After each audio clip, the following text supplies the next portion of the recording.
Hoje a gente está começando aí um novo quadro, né? Uma nova forma de conteúdo que eu vou expor para vocês. Esse é um novo projeto meu, pessoal, né? Com o qual eu vejo com muita preocupação alguns assuntos e acho que vale a pena a gente se posicionar, a gente falar a respeito. Tá? Então, para começar, estrear esse novo projeto, né? Eu venho falar aqui para vocês hoje de um tema que é relacionado à minha atuação profissional e também é uma preocupação que eu estou vendo aí nos últimos meses. Então a gente está vivendo hoje em um mundo onde informações que partem de todos os cantos, né, chegam aí à palma da nossa mão, no nosso celular, com uma velocidade absurda. Então essas informações também podem ser das mais variadas formas. A gente vê nos telejornais, em rádios, né, em podcasts, os inúmeros podcasts que existem hoje sobre os mais variados temas, né, dá para a gente escolher, abrir a biblioteca ali, você escolhe o que você quer ouvir. Né? Então, além disso, você tem documentários, serviços de streaming, né, Netflix, Prime Video, o que for. Fora que seria a mídia mais convencional, né? Em textos impressos, jornais, até e-mails e mídias, e aí também nas redes sociais. Né? O quanto de notícias a gente não recebe também o WhatsApp. Então, pessoal, hoje nunca foi tão fácil a gente pesquisar um assunto e encontrar essa vasta relação. Primeiro de formas de chegar a essas informações, como eu falei, e também aí das mais variados assuntos. E aí também vem uma facilidade, gente, que a gente encontra e coloca a gente numa que eu chamo de armadilha intelectual.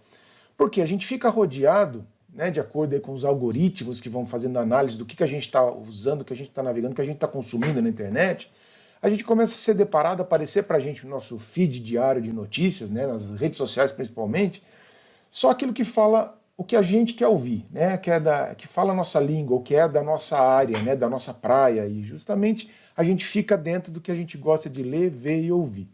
Então, esses algoritmos da internet, eles são o que são aí os orientadores nossos. Então, vai direcionar a gente a um caminho, né, de pedras preciosas, de uma combinação que para a gente é perfeito, né, que tudo isso agrada a gente. Então, vai moldando muitas vezes um tipo de pensamento e limitando, né, os canais diversos aí que a gente precisa para formar uma opinião a respeito de um assunto. Então, amigos, o que eu falo hoje para vocês não tem muito a ver com essa parte de tecnologia, mas sim algo que está relacionado a isso, né? E a consequência justamente dessa quantidade de informações e opiniões que a gente é bombardeado todos os dias, né? Conduzem boa parte da população, né, brasileira, mundial também, porque a gente não está excluído do restante do povo, né? Não estamos isolados, a um posicionamento que aí eu julgo bastante preocupante, que é um posicionamento extremista. Por quê? Né? Extremismo de ambos os lados, de qualquer coisa, do quanto hoje também o Brasil está muito polarizado. Então, eu acredito que isso pode trazer danos irreversíveis para o nosso modo de viver e também, logicamente, consequentemente, ao nosso país. Então, a gente tem hoje, né, a gente for falar do país, não falar do Brasil, a gente tem uma das maiores riquezas que qualquer país sonha ter. Né? A gente é exportador desta riqueza, a gente abastece o mundo com ela. Isso não é à toa. Por quê? Porque a gente é gerador de conhecimento sobre esse assunto. A gente tem um know-how, a gente tem experiência de sobra sobre a produção de alimento. Isso é uma riqueza nossa. Né? Então, produzir alimento e principalmente ser autossuficiente desse alimento que a gente produz é um dos maiores patrimônios que qualquer país pode ter. Né? Então, isso acaba sendo para o Brasil um privilégio, né? Uma bênção, é ou não é? Né? Então, além do Brasil ser um grande produtor e ainda conseguimos exportar esse alimento para o mundo, né, a produção agropecuária do Brasil ele já está em destaque há muito tempo, né, há várias décadas aí. Então, o agronegócio brasileiro ele se sustenta há um bom tempo como um dos principais modelos de eficiência econômica do mundo. Então, a gente é responsável pela segurança alimentar. Né? Olha a responsabilidade que a gente tem.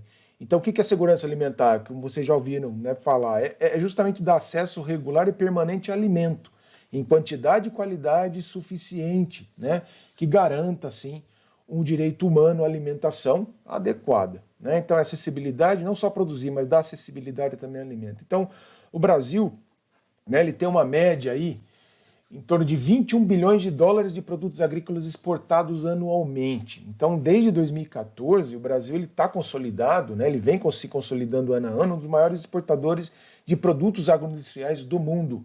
Então, um grande exemplo desse sucesso são as exportações de carne bovina, que aumentou em mais de 30% desde 2012, então abastece grande parte do mercado asiático, europeu e até inclusive o norte-americano.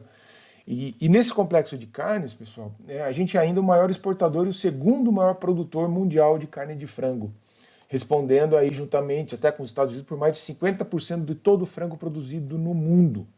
Então esse sucesso desse agronegócio, né, nesse complexo, aí no comércio de carnes, ele também está relacionado às condições sanitárias do país, né, mantidas por meio de órgãos fiscais e sanitários aí competentes e por outros, e também por produtores aí compromissados que cumprem o alto número de exigências impostas pelos países importadores. Esse é um grande exemplo do que? A gente tem programas sanitários aí vinculados ao Ministério da Agricultura e também das secretarias estaduais, que eles são vistos como exemplos de atuação e estratégia por outros países, né? Estratégias aí no controle e até erradicação de doenças. Um grande exemplo de estratégia e um programa altamente eficiente que a gente tem para a produção animal é um programa de vigilância ativa à influenza aviária, H5N1. Sem mesmo a gente ter um único caso aqui no país, a gente tem um programa de vigilância ativa. A gente é livre de febre aftosa, né? A gente também está em fase de erradicação já do Programa Nacional de Controle e Erradicação de Brucelose e Tuberculose. Ou seja, a gente faz a lição de casa. Então não é porque há uma demanda nos países, né, que precisam de alimento para abastecimento do seu mercado que vão vir buscar no Brasil. Eles estão vindo buscar o Brasil porque o Brasil faz a sua lição de casa. Né? O agronegócio brasileiro não é só uma questão de mercado, e sim de qualidade. É por isso que está associado aí também à segurança alimentar. O Brasil é responsável por ele. Né? Então, além do setor pecuário ainda, a gente pode falar ainda da produção de grãos. A gente pode falar do setor agrícola. Por exemplo, o Brasil é um dos maiores exportadores de café do mundo, pessoal. Então, apesar desses desafios, a indústria brasileira do café ela tem sido capaz de crescer, competir no mercado global. E os últimos números mostram que justamente as exportações estão se recuperando. Outro exemplo é soja. Né? A soja no Brasil, em 2022, ela pode ir um recorde de 90 milhões de toneladas. Então, indicando ainda, você tem dados, por exemplo, da Companhia Nacional de Abastecimento, que ela indica uma produção total da temporada 21, estima, né? 21-22, acima de 120 milhões de toneladas. Então, isso acaba sendo um recorde, é 34% a mais que o período anterior, de 2020-21. Então, só para ter uma noção dessa importância econômica, né, que é o agronegócio, vamos ver por um estado brasileiro, o estado de São Paulo, por exemplo, o agronegócio é responsável por 14% do seu PIB. E é sendo puxado nisso daí pela produção de cana-de-açúcar, pelo café, pela soja e também pela bovinocultura, que são atividades fortes no estado. Então, nesse contexto que a gente está falando, várias vezes vocês ouviram falar, nossa, sucesso, né? Somos o maior produtor, somos o maior exportador, temos recorde de produção. Então, isso nos traz, pessoal, uma identidade como nação. Nos remete a lembranças até de familiares, parentes, alguém que vocês conheçam, né, antepassados aí que fizeram das lavouras, dos pastos, né, da agricultura e pecuária, respectivamente, um terreno para o seu ganha-pão, onde eles formaram famílias, sustentaram, levantaram também esse país. Então isso nos enche de orgulho, não dá para explicar, né, outra palavra que não seja orgulho dessa identidade que o Brasil tem com o agronegócio. Né? Então vocês não concordam que isso é um orgulho? Então para a gente querer saber como tem todo esse orgulho, né? Então não tem condição de um único brasileiro não sentir isso. Ou será que tem? Né? Infelizmente sim, é o que a gente vê todo santo dia, com várias informações que são ligadas ao agronegócio, mostrando uma situação que não é atual. Né? Então o próprio cidadão brasileiro, muitas vezes esse pessoal, né, que aí eu não vou julgar, são também tem cada um com a sua opinião, só que vamos discutir dados. Né? Então o próprio cidadão brasileiro acaba sendo um obstáculo também para a produção agropecuária, para o agronegócio. Então justamente porque boa parte dessa população ela se acomodou, ela não lê mais, ela não vai buscar o outro ponto de vista, ela não vai falar de outros pontos associados aí à cadeia produtiva, que são realmente problemas que devem ser corrigidos. Né? Então precisa ir atrás disso. Então, o que isso é reflexo também? É movido muitas vezes uma cultura de polarização, né, que domina esse país há muito tempo já. Então, as pessoas formam opiniões baseadas numa única fonte de informação e colocam isso como uma verdade absoluta. Então, qualquer questionamento, né, com relação a essa verdade para eles absoluta acaba sendo uma afronta, é uma ofensa para esse pessoal. Né? Então, isso é algo bastante polêmico, é algo assim que vem me incomodando há muito tempo. Então, para vocês terem uma ideia, pessoal, o que a gente tem que buscar? A gente tem que buscar dados. Né? Então a gente tem dados aí relacionados ao IBGE, dados da Embrapa, dados de grupo de pesquisa da USP, que alguns dados são conflitantes, mas o que dá para a gente ver é que há um sucesso do agronegócio brasileiro dentro de um limite de terras disponíveis que se tem para poder fazer a produção, né? O que não dá mais para cair mais é as formações, por exemplo, como a agropecuária. Hoje ela crescesse produtividade dependendo de terra. Ah, o Brasil aumentou aí 20% das produções de um ano para o outro. Ah, significa o quê? Que mais tantos por cento de terra foram derrubados para aumentar a produtividade.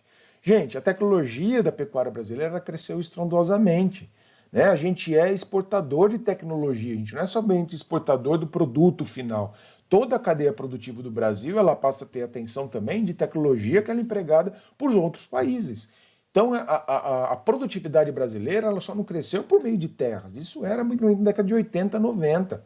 A pecuária, a agricultura, ela vem se modernizando. Implantação de alta tecnologia, né, de várias formas aí de emprego de tecnologia, como melhoramento genético, né, seleção adequada de indivíduos, produtividade, nutrição animal virou algo há muito tempo já, mas é uma nutrição de precisão. Então, a gente vê também que muitas vezes as informações levadas, né, que tem um conflito a esse, mostrando como se fosse agropecuária, uma área arcaica lá da década de 80, da década de 90 do século passado, né, que isso muitas vezes reflete interesses de terceiros numa, digamos assim, numa imagem que não é a real do Brasil. Né? Então, só para vocês terem uma ideia, depois eu até vou colocar o link aqui, em 2020 tem uma Associação Nacional dos Fazendeiros nos Estados Unidos e uma ONG, né, em tradução livre aqui, chamada Parceiros contra o Desmatamento, né, ambas essas entidades são dos Estados Unidos, elas publicaram um relatório técnico denominado Farms Here, Forest There, né, ou seja, fazendas aqui e florestas lá.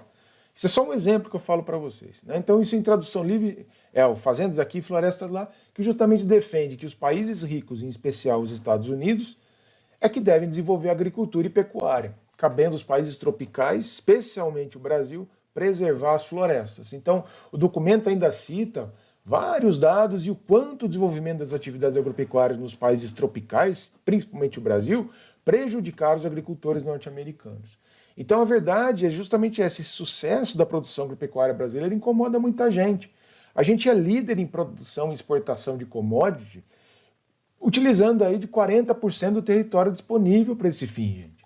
Então a gente desbanca países como Estados Unidos, como países, por exemplo, da União Europeia, como França e Irlanda, que são grandes produtores também de commodities, da própria Holanda, que é um entreposto comercial, além da Argentina aqui do lado também, principalmente nesse mercado de carnes. Então o Brasil, justamente, ele está sendo a bola da vez, é o time a ser batido há muito tempo, tá? Então, por exemplo, várias vezes no ano a gente vê protestos na França, de próprios produtores lá, por conta do país, da França, importar 45% da carne de frango que a sua população come, ele importa do Brasil.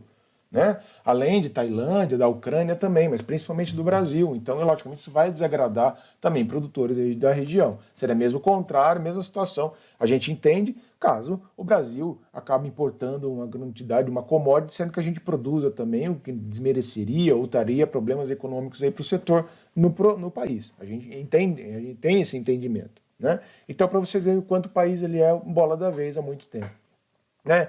Então, assim, há muito tempo a União Europeia ela implanta exigências sanitárias, ela vem com visitas, exigências, por exemplo, de rastreabilidade, veta importação, por exemplo, de países que agora utilizam, né, que o Brasil utiliza antibióticos, que são os promotores de crescimento em frango, né, o que não é hormônio, já aproveito, né, dicas de passagem, mas isso é uma discussão mais para frente, né, que senão a gente vai ficar muito tempo falando disso. Então, o Brasil, com essas exigências, ele faz o quê? Ele atende todas as exigências impostas. Né? E ainda, o que faz? Isso, com essas exigências, acaba melhorando sua produção, trazendo mais transparência e isso aumenta o seu mercado. E não é à toa que, ano a ano, a produção agropecuária brasileira e o mercado também importador acaba ficando cada vez maior. Tá? Então, são situações, pessoal, que a gente tem que levar em consideração. Então, não é porque a agricultura, lá na década de 70 ou 80, a pecuária também, lá antigamente, ele precisava de terras para né, para poder aumentar a sua produtividade, né? E aí, logicamente, isso havia né, a derrubada de matas, de florestas, todo esse parte de, né, devastação de florestas acontecia por conta de tecnologia, que não tinha essa tecnologia. Isso mudou já de um tempo, pessoal. Então não é essa mesma situação que a gente vê aí bombardeado em vários países, várias coisas falando, né? Vários veículos aí. Então, acredito que esse é um dos problemas. Então, como é que pode formar uma opinião, né? Esses vários que não sou contra, muito pelo contrário, eu acho que o diálogo ele é muito bom. Ele deve ser promovido. O problema disso daí é que quando o diálogo da outra parte ele começa a ser baseado em especulação e não dado. Aí você vira uma covardia. Qualquer coisa pode ser especulada, qualquer número pode ser levantado sem real comprovação disso. A comprovação que a gente tem para o lado do setor agronegócio brasileiro é que ele cresce ano a ano. Né? A tecnologia empregada ela cresce ano a ano. Tá? Então, o que a gente observa nisso? A gente não precisa mais devastar florestas, aumentar áreas produtivas para aumentar a produção agropecuária brasileira. Tá? Não estou falando que isso futuramente não possa acontecer ou que não esteja acontecendo, principalmente, porque a gente não tem também uma bola de cristal para saber o que está rolando em cada canto desse país. Acontece que, a gente for pegar o estado de São Paulo, a gente pegar as situações, esse uso de terras ele continua praticamente o mesmo. As principais áreas agropecuárias do país ela continua a mesma, né? Sendo que ainda essa produção ela ainda é feita em áreas de pastagens nativas, você pega Pantanal, o Pampa, a própria Caatinga, tá? Então isso entra em áreas que nunca foram mexidas, nunca foram devastadas. Então olha o quanto de situação está tendo nisso daí. Tá? Então esse assunto ele não está limitado somente à ideologia, a hábito pessoal de alimentação ou de consumo. Então, independente do lado que estamos, se a gente defende o ataque ao agronegócio brasileiro, nós estamos recebendo rótulo. Né? Principalmente porque essa é uma atividade que foi politizada também. Então essa minha abordagem do agronegócio, pessoal, é só um exemplo de situação que devemos sim levar em consideração para termos nossos posicionamentos, para promover uma discussão, né, em consideração para a gente ter, independente do posicionamento de cada um, né, sobre esse assunto. Então uma coisa é unânime. A gente deve todo desejar o sucesso do agronegócio brasileiro porque a gente é totalmente dependente do seu êxito. O que você comeu hoje, levantou, tomou café da manhã, almoçou, jantou e tudo mais, veio do agronegócio brasileiro. Né? Não tem como a gente tirar isso daí. Então por mais caótico, difícil até os tempos atuais, a gente não tem problema com o abastecimento, né, de alimento graças justamente a esse produtor rural, a todos que participam dessa cadeia produtiva. Pessoal, obrigado aí pelo tato, essa é só uma primeira parte aí que a gente está falando. Semana que vem tem mais, espero que tenha agradado vocês. Grande abraço.